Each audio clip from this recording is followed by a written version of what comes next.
Como ya sabrás, si venís siguiendo este ciclo semana a semana, buscamos en el archivo las historias más significativas de la era de la imagen, significativas por su belleza y obviamente también por la relevancia de su contenido. En el programa de hoy voy a contarte la historia del dibujo animado, desde sus orígenes, a fines del siglo XIX, hasta la actualidad. En nuestros días, la animación es una pieza clave en la industria del entretenimiento global y un gran recurso como difusor de mensajes y valores. También vamos a ver una entrevista al legendario artista catalán Salvador Dalí y a conocer su propia versión sobre su excentricidad, y disfrutaremos de un fragmento de la película Metegol de Juan José Campanella, una verdadera joya en 3D con una temática, claro, muy argentina. Te doy la bienvenida a la era de la imagen. Los alquimistas fueron los primeros que experimentaron con los procesos químicos para fijar una imagen. Luego, en el siglo XIX, se inventó la fotografía. Otros más tarde inventaron el cine, luego la televisión, hasta que llegó Internet y todo cambió para siempre. Tenemos la posibilidad de producir imágenes y transmitirlas a todo el planeta. Con algunos programas hasta inventamos imágenes soñadas, borrando los límites entre fantasía y realidad, y llegamos a lugares a donde nunca estuvimos. Aprendimos a posar, a seducir, a mentir, a disfrutar de la ficción y a opinar sobre el documental. Entendimos la diferencia entre el análisis del discurso y el discurso analizado, el mensaje directo, el emisor, el receptor y el canal. Fuimos al cine, el cine vino a casa y ahora somos todos los que filmamos y fotografiamos sin parar. Y empezamos a mirar y a mirarnos en YouTube y a encontrarnos en Facebook, hablamos y nos vemos por Skype, si me gusta te lo paso por WhatsApp o te lo subo a la nube y lo publico en Instagram. Podemos decir que evolucionamos, pero lo que no podemos negar es que hoy vivimos en la era de la imagen. La historia que te voy a contar hoy se remonta a fines del siglo XIX y precede a la aparición del cine. Me refiero a la historia, el presente y el futuro de los dibujos animados, una industria que no para de crecer y evolucionar y que hace ya un buen tiempo dejó de producir solo entretenimiento para niños. La invención de los dibujos animados se le atribuye a un francés visionario, Émile Reynaud, que en 1877 creó un aparato que bautizó praxinoscopio. Además, antes de la aparición del cinematógrafo de los hermanos Lumière, Reynaud ya llenaba teatros y fascinaba a multitudes con relatos bastante simples, aventuras románticas en clave de comedia que no duraban más de 15 minutos. Pero nuestro informe de hoy arranca mucho más cerca de nuestros días, con la que tal vez fue la última gran revolución en la industria de la animación. Para eso fue necesario combinar al oficio artesanal del dibujo a mano con la ciencia, la tecnología y un genio de los negocios, claro. Art challenges technology. Technology inspires the art. The best scientists and engineers are just as creative as the best storytellers. We've got characters that we want to come alive. Transforming the hand-drawn line into a new art form was no easy task. Over the last 20 years, these artists face struggles and the risk of failure every step of the way. This marriage of art and science was the combined dream of three men: a creative scientist, Ed Catmull, a visionary entrepreneur, Steve Jobs, and a talented artist, John Lasseter. Together, they have revolutionized an industry and blazed an unprecedented record in Hollywood history. The creative force behind Pixar Studios and the director of Toy Story, John Lasseter, helped pioneer this new art form from an early love of bringing drawings to life.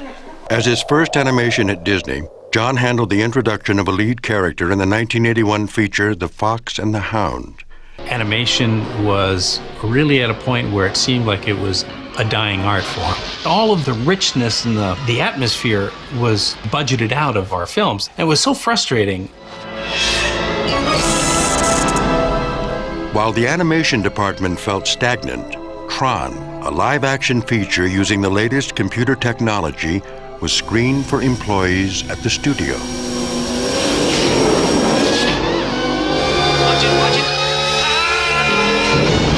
There Tron was, these light cycles moving in and out of the scene, and we came back to my room and just sat there. And the depression started to turn towards a frustration, like, well, why can't we? Why can't we do that? Well, wouldn't it be cool if? Computer animation excited me so much. I'm not excited about what I was seeing, but the potential I saw in all this. I was just amazed by it. John and Glenn soon got approval to experiment with animation and computerized backgrounds. But at the studio, there was a growing fear that the computer was going to make animators obsolete. John and his story team were given the approval to develop a script based on the short story The Brave Little Toaster. It would mark John's feature directorial debut and his own opportunity to further explore the blending of computer and traditional animation. They said, okay, it's time to show the head of the studio at the time, Brave Little Toaster. So we got the presentation together. He walks in with Ed Hansen, and he had this scowl on his face from the beginning. No laugh. We pitched the whole thing. And he stood up and he asked, well, how much is this going to cost? I said, well, it's with computer animation. It's going to be, no more than the regular budget of a film. And he went, the only reason to do computer animation is if we can do it faster or cheaper.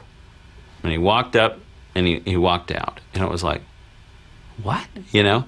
And so about 5 minutes later, I get this call. And Ed Hansen calls me down to his office. And I come down and he said, well, John, your project is now complete. So your employment with the Disney Studios is now terminated. During a lot of the early days, artists were frightened of the computer because they were under the impression that somehow it was going to take their jobs away. And we spent a lot of time telling people, no, it's just a tool. It doesn't do the creativity. That's a misconception, but there was this fear, and it was everywhere. In the 1960s, the University of Utah set up one of the first labs in computer graphics, headed by the top scientists in the field. Ed's computer-animated film of his own left hand was the first step in the development of creating curved surfaces, wrapping texture around those surfaces, and eliminating jagged edges. The footage debuted years later in the science fiction film Future World, which became the first use of 3D animation in a live-action film. There the charter was, let's make computer graphics usable in filmmaking. It's exactly what I wanted to do. Alex Schur, the president of New York Tech, hired Ed to spearhead the new computer graphics department to develop paint programs and other tools to create art and animation using the computer. Ed himself developed software called Tween that transformed hand-drawn animation into a digital medium. Artists could now draw and paint directly into the computer. Lo que sigue en nuestro informe central es la historia del encuentro de talentos que hizo posible la creación de Pixar, los estudios de animación por computadora que cambiaron el mundo de los dibujitos. Vas a ver también cómo Luxo, una lámpara de escritorio, se convirtió en el símbolo de la compañía y algunas de las dificultades que tuvo que enfrentar en sus comienzos. Ed's group really equaled change. To improve speed and resolution, Ed's team developed the Pixar Image Computer, the most powerful graphics computer of its day. Its software transformed high-resolution imagery into 3D and was used in medical imaging and satellite photo analysis. But after years of trying to sell their high-end computer software to limited markets, George Lucas's interest was growing thin. The thing, it was very esoteric, and it was very hard to make a business out of that. So once we had the Edit Droid and we had all the things we needed, then I decided that I didn't want to run a company that sold software. And John and Ed were dead set on making animated films, and their dream was to make an animated feature. And I said, great, but to do this on a grand scale, it's going to take at least $30, $40 million investment, which we don't have. Still at Apple at the time, I was turned on to it by a guy named Alan Kay, who I worked with. And so Alan and I hopped in a car and rode up to Lucasfilm. So on the limousine ride up there, I explained to Steve what these guys were, what their history was, what the potential was. Then a very good thing happened. And that was the first time I met Ed, and he shared with me his dream to make the world's first computer animated film.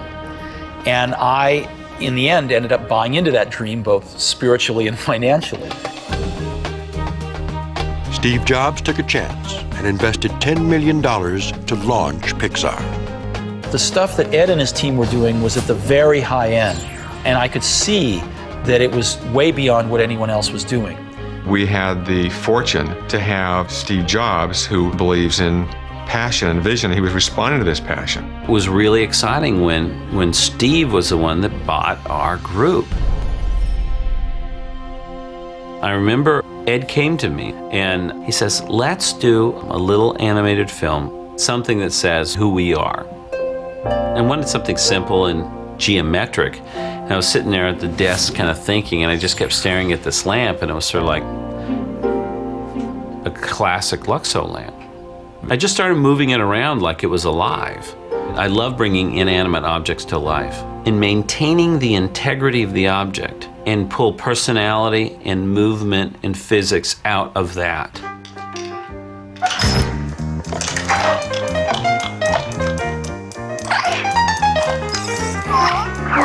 In 1987, Luxo Jr. became the first three-dimensional computer-animated film nominated for an Academy Award. Luxo is the one that changed everything. You know, and the smart ones say, look at this potential here. A hopping Luxo lamp would become a symbol of Pixar's optimism and determination.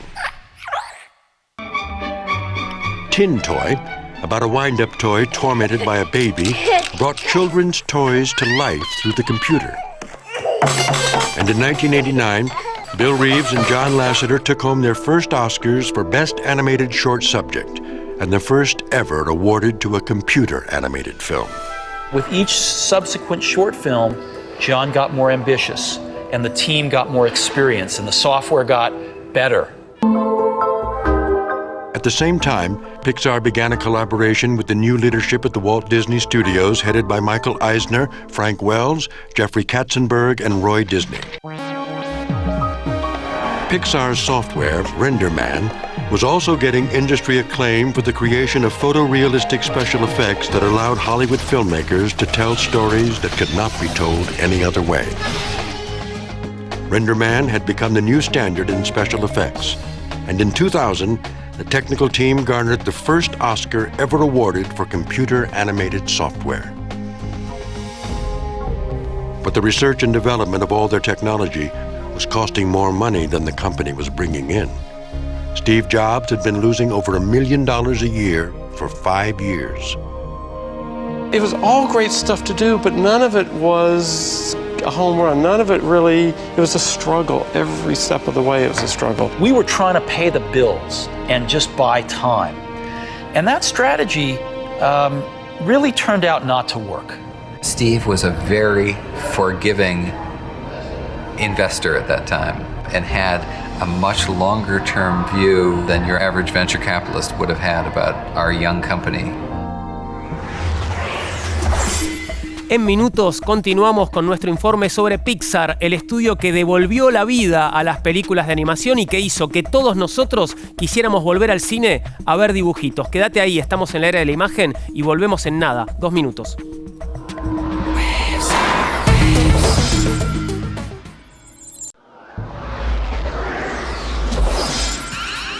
La historia de Pixar que venimos contándote está por llegar a un punto de inflexión, el de su alianza, algo traumática en un principio, con la empresa líder de la animación tradicional, los estudios Disney, un vínculo que permitió la producción del primer largometraje animado por computadora, una película que es casi imposible no amar aún hoy, a más de 20 años de su estreno. Estoy hablando, claro, de Toy Story. John came up with the idea of doing this story from a toy's point of view, done in this 3D plastic world. And the idea was sensational. We're making a movie. Really? Green light? We got green light? That happened, and I was like, oh my God, we're actually gonna make this movie. And I was so excited. There was so much positive enthusiasm. There was no better partner to do it with than Disney. There was a lot we could learn from them, vast amounts we could learn from them. So it was the best thing that ever happened to the studio. We did not want to do a musical. We did not want to do a fairy tale. We did not want to do what Disney was from Little Mermaid and Beauty and the Beast and all those films. They had their thing going, and we wanted to be different. John set his sights on one particular actor for the voice of Woody. They said, look, we just want to show you this thing because it's too hard to explain what it is. Oh, no, you're eating the car! Don't eat the car! Not the car! No, you stupid fuck! When I saw this loop, it was startling, actually. It was kind of like hypnotic. Let's see it again. Can I see that again? I think I must have watched it 3 or 4 times. It didn't look like animation. It looked like plasticine come to life. I couldn't explain it even to friends what it was like. I just said, well, it's going to be this whole new thing. They've just invented something that is a brand new way of doing this. By December 1993, John and his crew flew to Burbank to present their completed storyboards to Disney. Their approval would finally launch Pixar into production. But what was to come was a day they would never forget. Which led to this horrible, horrible day when things came to a crashing halt. That was our Black Friday, Black Monday, Black Tuesday. I forget what day of the week it was, but it was sure black. To shut production down, and they wanted us to lay people off, and we refused. We just said, all right, screw it. What do we want to do? What would be the funniest thing? We were also very brutally honest with each other about what we worked day and night. We just really went 100% with our gut. We knew it was sort of our last chance. We knew time was not on our side. It was so refreshing because we were making the movie we wanted to make. We just sit on our knees right on the floor and draw with Sharpies on pads and pin it all up, and then like, oh, this is great. We get all excited. This is great. And reboarded the whole thing. We did it much faster, much rougher than anybody ever thought we could. And we turned the reels around in 2 weeks or 3 weeks, something like that, unheard of amount of time. And we showed it to Disney, and they were all ready to completely shut production down and call it a day. And you know what? It was good. It's not great, but it was good. It showed the potential of what Toy Story would be. And I said, okay. And then we started production back up and went from there. And so we're very conscientious about making it so that mistakes really aren't thought of as bad. They're just learning. If you think about it, the only reason you make mistakes is because you don't know something. And if you're doing something new, then by definition you're doing something that you don't know. So if you try to say, well, it's very important not to make any mistakes, you're saying it's very important not to do something new.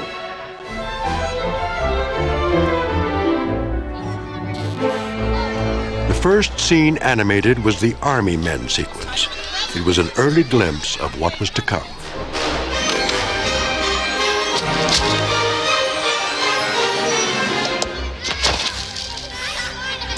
Go on without me. Just go! A good soldier never leaves a man behind. And the story drove everything.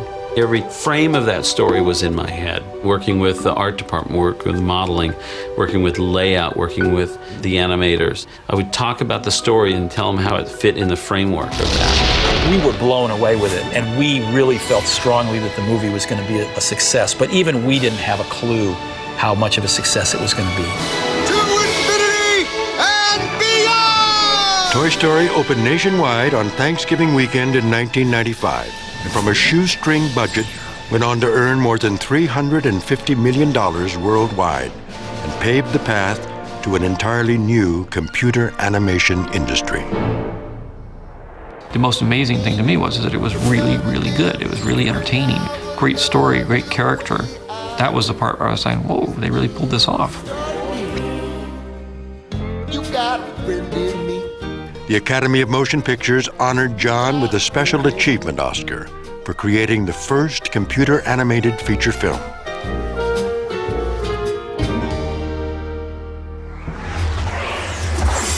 En la última parte de nuestro informe central, el mismísimo Steve Jobs nos cuenta cómo logró Pixar superar el síndrome del segundo producto.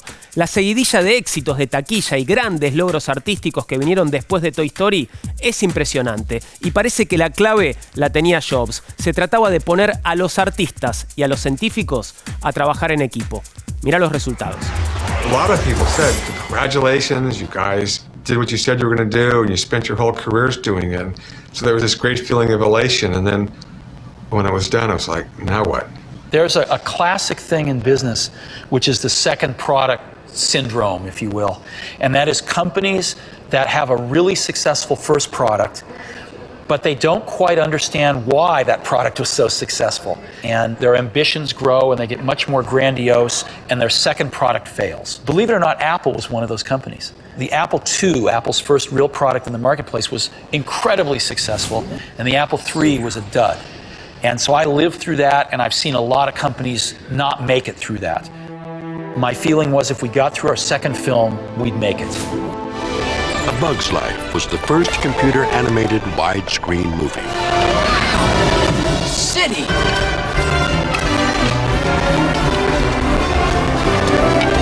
I represent a colony of ants, and I'm looking for tough bugs, mean bugs, sort of bugs. A telescope. Through new technological advancements, Pixar artists transformed 50 original crowd shots into 431 and brought an epic of miniature proportions to the screen. Pixar broke through the second film syndrome, and A Bug's Life became the highest-grossing animated film of 1998. In February 1998, Disney decided to release Toy Story 2 theatrically, but at Pixar, a creative crisis was growing within. We decided that the only course of action was to ask John to go in right after he'd come off of A Bug's Life, without any rest, to go in and take over that film. 9 months before it was supposed to come out, John threw the vast majority of the movie out and started over, which is unheard of. Toy Story 2 made its debut in theaters on its scheduled release date, Thanksgiving Day, 1999, joining that rare number of sequels judged to be as good as or better than the original. Everybody was so dedicated to it and loved Toy Story and those characters so much and loved the new movie so much that we killed ourselves to make it. And it took some people a year to recover. It was tough. It was too tough. One of the things that we wanted to do with the studio is to grow it so that we could be eventually releasing one movie every year. So that means we have to have a bunch of overlapping productions. And so that gave the opportunity to where some of my close colleagues give them a chance to direct their own films. The second animator after me that was ever hired at Pixar was Andrew Stanton. And then Pete Docter was soon after that. And I knew right away that these guys are good enough to make their own films. John chose Pete Docter to direct the next feature film at Pixar. The historic success of Monsters, Inc., the highest-grossing animated film released to its date, now placed added stress on the next director in line, Andrew Stanton. So, the pressure. It's begun.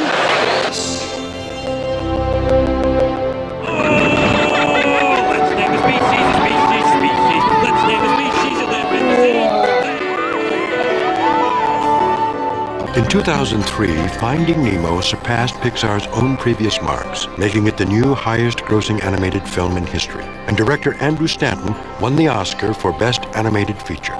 But any company that had 4 hits in a row would not be open to changing anything.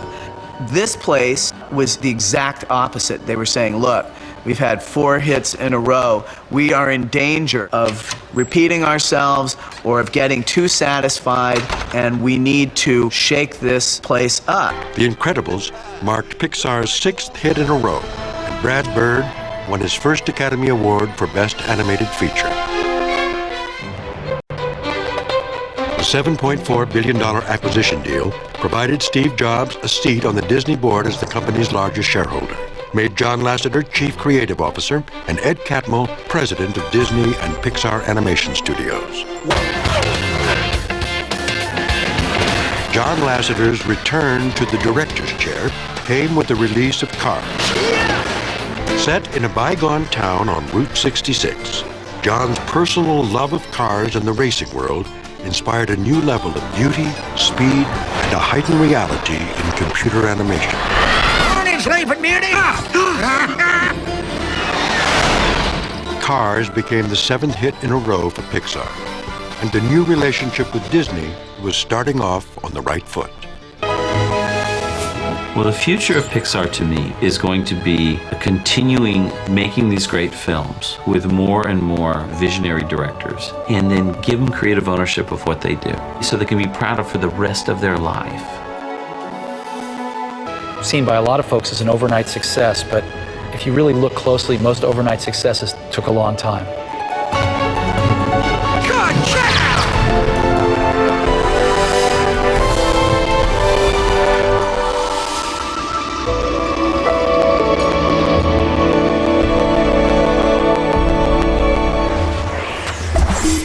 Armamos el living y en el próximo bloque estamos conversando con nuestro invitado de hoy, Pablo Manzotti, periodista, escritor, autor de Serie Manía, un cinéfilo empedernido que estoy seguro vio todas las películas de Pixar. Va a ser muy agradable conversar con él. Quédate ahí, estamos en la era de la imagen y volvemos en 2 minutos nada más.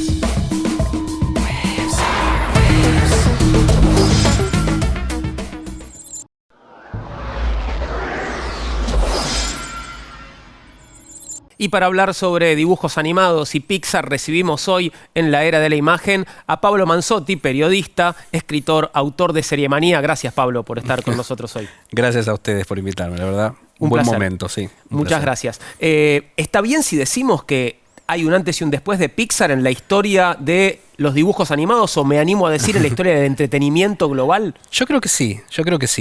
Alguien te lo podría discutir por ahí, ¿no? Pero me parece que las cifras incluso respaldan eso, porque quizás las animaciones antes del concepto Pixar no convocaban a la cantidad de gente y la heterogeneidad respecto del público, precisamente antes del surgimiento de Pixar. O sea que también eso sumaría a afirmar esta moción que estamos dando. Y por otro lado también las recaudaciones globales aumentaron de la técnica de animación, de lo que serían las películas animadas, que por cierto son de diferentes géneros, ¿no? Pero si uno toma la animación como concepto, también vos fijate que figuran entre las películas que más recaudan en el año.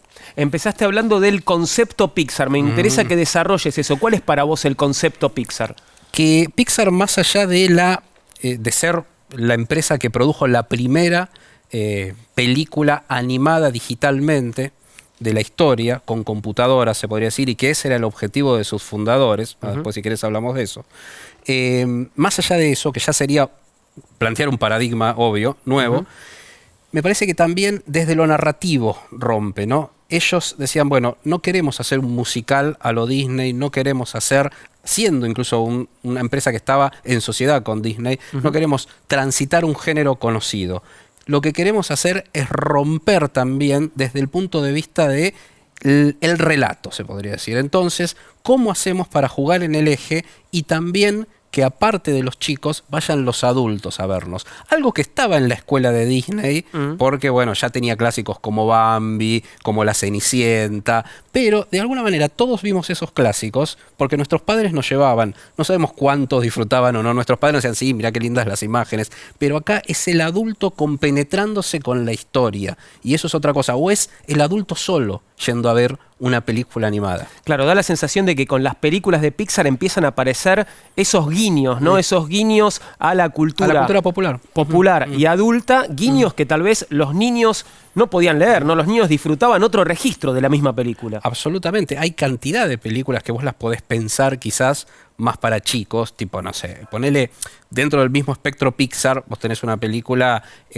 como Intensamente, que por ahí hay una franja, siempre viste esto de por ahí hacer, cuando usan los comentarios de las películas en los medios, bueno, ¿a partir de qué edad es? Y bueno, Intensamente, que te diría, hay chicos por ahí que son menores de 7, 6 años que van a ver más los colores, la historia de la interacción más sentimental de los personajes, pero hay cantidad de referencias que se van a quedar afuera.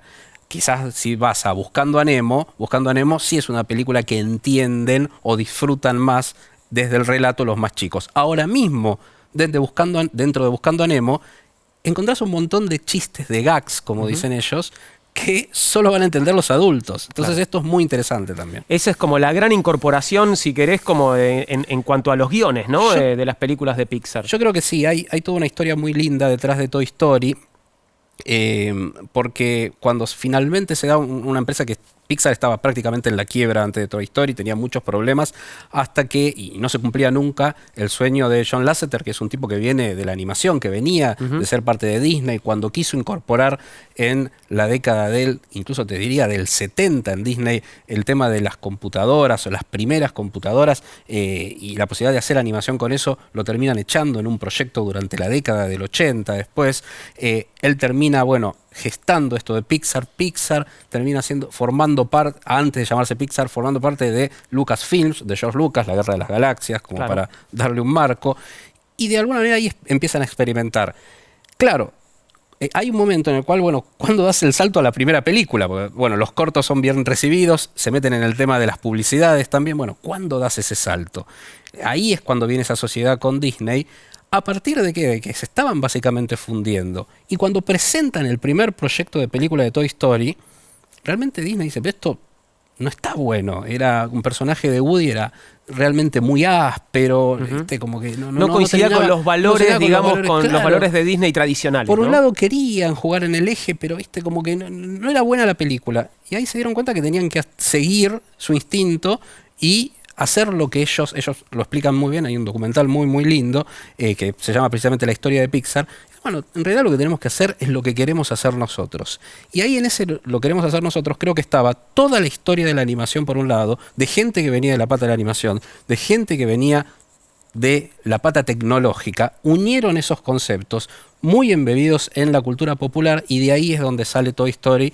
Y bueno, después termina siendo un mega éxito que en realidad no se preproduce como mega éxito. O sea, vos producís algo y después está la suerte, la vida, el tiempo, bueno, el premio al trabajo y terminó siendo un mega éxito. Bueno, hoy tenés a los que creen que todo se puede calcular también, ¿no? Y que hay fórmulas para establecer exactamente, bueno, cuánta gente va a ir al cine a ver una película si la hacemos de esta manera, ¿no? Bueno, totalmente. Y eso, uno podría decirlo, bueno, es desde tiempos inmemorables, está pensado en Hollywood desde que inventó el sistema o la producción de género, ¿no? Vos tenés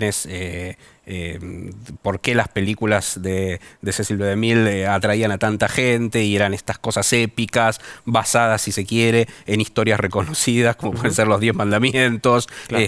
O sea, hay una lógica de decir, ¿para qué se crearon los géneros? El cine de género es eso. Lo que vos estás diciendo es súper interesante porque me parece que a partir del cine de género, hoy, pensado desde el marketing, y sí, ahí ya nos corremos un poco de la animación, si querés, que yo creo que todavía sigue conservando, sobre todo Pixar, esta áurea de calidad artística, más allá de tener muy claro el producto en marketing. Pero sí, por ejemplo, hoy un cine que es absolutamente rentable es el cine superheroico, el cine basado en personajes superhéroes. Y ahí hay fórmulas que se repiten. Si querés, pasa esto que estás diciendo vos. Todavía no nombramos a Steve Jobs. ¿Y qué rol jugó en esta historia? ¿Fue tan clave como parece? Yo creo que sí, fue fundamental, sobre todo desde un punto de vista, en principio, del financiamiento. Cuando acá hay dos patas fuertes que son John Lasseter, que es el tipo que venía de la animación, el animador, el tipo que pensaba en quebrar puertas dentro de la animación, inclusive admirador de la animación japonesa, ¿no? Bueno, el viaje de Chihiro, todas esas cosas que posteriores, digamos, pero de todas las escuelas de animación clásica japonesa, meter eso dentro de Hollywood, esos conceptos de alguna manera. Y por el otro lado, Ed Catmull, que es un doctor en física, que es el primero que había empezado a experimentar con gráficos 3D en computadora, ¿no? Entonces, la unión de dos, ahí ya te da la pauta de la unión de lo tecnológico, digamos, con lo artístico o con el arte de la animación, se podría decir. El problema era hacer de Pixar una empresa superavitaria, o sea, que tenga superávit. Y cómo, transformándola en eso, poder hacer realmente el primer largometraje, tenían varios cortos, hacer lo que era Toy Story. Ahí es donde entra Steve Jobs, que es el que mantiene, digamos, y que empieza a invertir en la empresa, que se une a estos hombres, y por eso también siempre la dedicatoria a Steve Jobs, porque gracias a él, a su financiamiento, a un tipo que no les puso límites en tiempo hasta que se dieron las cosas para llegar a Toy Story, y bueno, y la sociedad con Disney sobre todo, ¿no? También se suma. Una vez más, el que la vio, ¿no? Porque, digo, mientras otros a lo mejor no apoyaban, no daban crédito, pensaban que ahí no había futuro, la vio. Yo creo que la vio y que marcó el perfil de lo que sería hoy tan de moda esto del emprendedurismo, ¿no? Y del emprendedor, el tipo que dice, bueno, yo me hice millonario a los 30 años, eso fue, con la venta de mis computadoras, y bueno, y a partir de esa expertise, bueno, decir, bueno, quiero apostar acá. Le habían presentado al grupo de gente de Pixar los talentos, y bueno, el tipo empezó a bancar eso. El tema es que fue mucho tiempo, y ellos mismos lo reconocen. No sé si un inversionista común nos hubiese tenido tanta paciencia hasta que llegó el momento de Toy Story. ¿Hubo alguna revolución tan grande como esta en el mundo de la animación después de la aparición de Pixar, o hasta ahora estamos viviendo todavía en ese paradigma? Yo creo que no. Lo que pasó con Pixar es que todos los demás estudios tuvieron que abrir sus divisiones de animación en computada, ¿no? Animación digital. Y así, bueno, tenés los estudios Blue Sky en Fox, por ejemplo, que son responsables de la Era de Hielo, bueno, toda esa saga de películas, por decirles algunas. Después tenés por el otro lado los de DreamWorks con Shrek. O sea, empezaron a... Lo que pasa es que ahí es lo interesante. Fíjate que si uno piensa en Shrek, también como parteaguas respecto de ser la película que más al límite fue con esto de apropiarse de la cultura popular y reírse de un género como, bueno, es el tema de la princesa, claro. el caballero que la rescata. Bueno, me parece que eso también es gracias a Pixar antes, o sea, necesariamente, gracias a Toy Story antes. O sea, vos lo hiciste en el extremo, pero gracias a Toy Story antes. Entonces, me parece que es una cosa que sigue evolucionando al día de hoy, que está consolidada. Pablo, muchas gracias por haber venido. Por favor. Un placer. Pablo Manzotti estuvo con nosotros. Seguimos en la era de la imagen. Después del corte vamos a encontrarnos con el gran Salvador Dalí contándonos, bueno, cuál es el origen de esa personalidad tan peculiar y de dónde vienen todas sus excentricidades. Tenemos un poco más de animación, pero va a ser en este caso para recordar un poco de la nuestra, ¿no? Metegol de Juan José Campanella, Lelutier y también Michael Jackson haciendo por primera vez el moonwalk delante del público. Todo eso antes de que termine hoy la era de la imagen. Quédate ahí.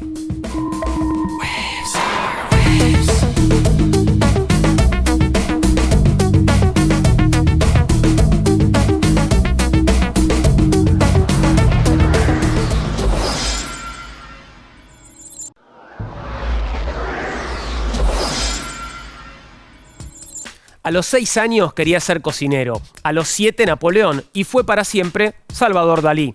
Vamos a verlo en una entrevista con Joaquín Soler Serrano en su ciclo A Fondo, que ya visitamos varias veces en la era de la imagen. En esa charla de 1977, Dalí encuentra en su particular tragedia familiar el origen de sus excentricidades. Te regalamos un minuto con el genio catalán en la era de la imagen. Me hicieron una cosa muy buena y muy terrible al mismo tiempo. Mi familia me llamó el mismo nombre que el hermano muerto, Salvador. Y entonces yo estaba terrificado, tenía el terror de ese hermano muerto, y para diferenciarme del hermano muerto tenía que cometer todas esas excentricidades para afirmar constantemente que yo no era el otro hermano muerto, que yo era Dalí, el Dalí vivo. ¿El nombre cree usted que de alguna manera le ha marcado el llamarse Salvador? El hecho que el otro se llamaba Salvador. Eso sí, seguro. Pero independientemente de eso, no ha significado nada Francisco especial. Pujols ha dicho que Salvador, como su propio nombre lo indica, está destinado a salvar la pintura moderna de la confusión y del caos. Con un Oscar en casa por El secreto de sus ojos, Juan José Campanella se planteó un nuevo desafío: crear un film de dibujos animados al nivel de Hollywood. Así nació Metegol, una verdadera superproducción y una película maravillosa con un tema muy argento, bien de barrio. Hoy ya le dedicamos un buen rato a las hazañas de Pixar, así que compensemos un poco con una de las nuestras. ¡Amadeo! ¡Tarán! ¿Qué hubo? Papi, ¿eres tú? Sí, claro que soy yo, papá. 3.724 partidos invictos juntos, tú y yo. Ya cambia la cara, viejo. Desperdicié mi vida jugando al Metegol y ahora no tengo nada. No te me caigas ahora, todavía podemos voltear el partido. Vamos a buscar a los muchachos que son de pierna. ¿A dónde? No sé. Yo adentro del Metegol me conozco cada centímetro y aquí afuera... Dame un tiempito. ¡Salchichas con puré! Te desafío a un partido de fútbol en serio. Si gana Amadeo, nos devuelven el pueblo. ¡No, chiquita, mi amor! Y el Beto se pararía con un 11-0. Los 11 colgados del travesaño, así no nos llenan la canasta. Laurita, confía en mí. ¿Cómo se dice cuando uno sabe que hay una sola opción? ¡Ah! Se dice... ¡pasión! ¿Qué haces? Ni idea, pero lo hace todo el mundo. Parece que da suerte. ¿No se dan cuenta que lo que nos une es mucho más que lo que nos separa? la peor pretemporada de mi vida. ¡No aflojes ahora, Fuchsia!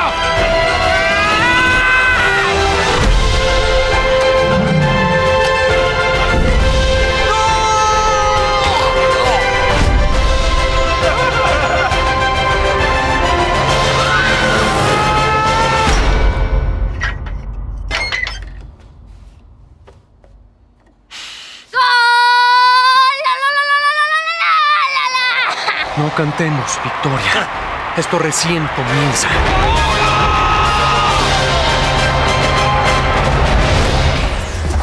¿Puede haber algo tan delirante como combinar música del altiplano con la caída del muro de Berlín y los Beatles? Sí, por supuesto, siempre que el espectáculo sea un show de Lelutier. Los integrantes del grupo se conocieron en un coro de la Universidad de Buenos Aires en la década del 60 y su éxito, Grammy incluido y recientemente el Gran Premio Príncipe de Asturias, sigue vigente después de más de medio siglo de actuación. Fueron aplaudidos a rabiar en salas tan famosas como el Teatro Colón de Buenos Aires, el Lincoln Center de Nueva York y el Palacio de Congresos de Madrid, entre muchísimas otras. Pero a vos ya te reservamos una platea acá, en la era de la imagen, el humor infalible de Lelutier, o en este caso, el conjunto Lava Andina. Nuestro canto llega fluyendo de los Andes, como la lava que fluye de las más altas cumbres andinas. Somos el conjunto Lava Andina. Antes nuestro canto era un canto político. Antes nuestras canciones se inspiraban en Marx, en Engels, en Lenin. No, Lenin no. ¿Por qué no? No me gustan sus canciones. Lenin compuso canciones. Lenin y McCartney. Lo que pasa es que hubo cambios en la historia, hubo grandes cambios en el este. Y en aquel otro. Ahora que cayó el muro de Berlín, nosotros nos preguntamos, ¿fue error de los burócratas? ¿Error de la doctrina? Error del arquitecto. Y por eso ahora nos dedicamos a cantarle a nuestra querida tierra andina y a su fauna autóctona. Y también a los animales de la región. La llama altiva. El cóndor alelante. El puma altanero. La gallina. Al horno.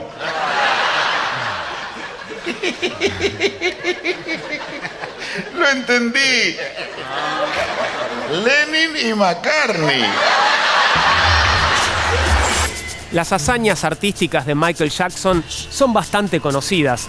Sabemos que ya a los 5 años empezó a convertirse en la estrella de los Jackson 5, el grupo musical de su familia, y que años después fue el rey del pop. Ganó 13 Grammys y 23 American Music Awards. Su disco Thriller fue el más vendido de la historia y sus ganancias se estiman en $500 millones. Pero lo que estás por ver ahora es el momento exacto en el que un artista conquista el mundo. El sello discográfico Motown celebraba sus 25 años y Michael se subía al escenario para interpretar por primera vez su mega hit Billie Jean y para tirar por primera vez en público su paso más famoso, el Moonwalk o Caminata Lunar, ese que es más o menos así.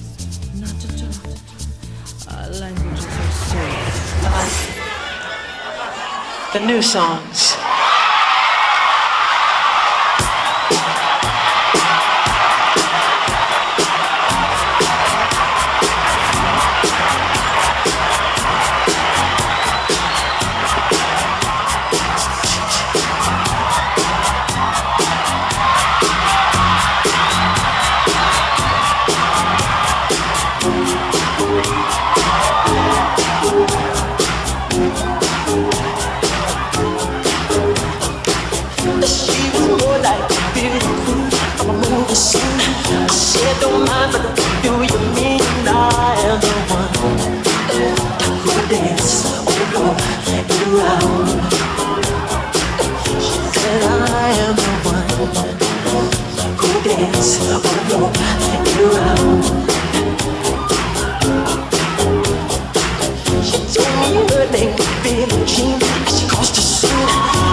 Si sos de mi generación o un poquito más grande, viviste igual que yo un mundo en el que se fumaba en todas partes, en los bares, en las oficinas, en los aviones y todos los etcéteras que se te ocurran.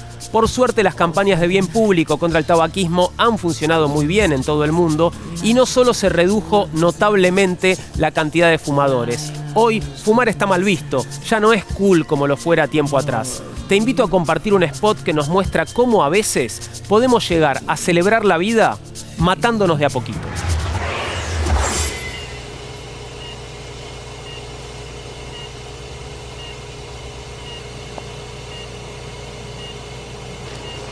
Señorita, ¿de la Serna García? Aquí está el resultado de sus análisis. Bien,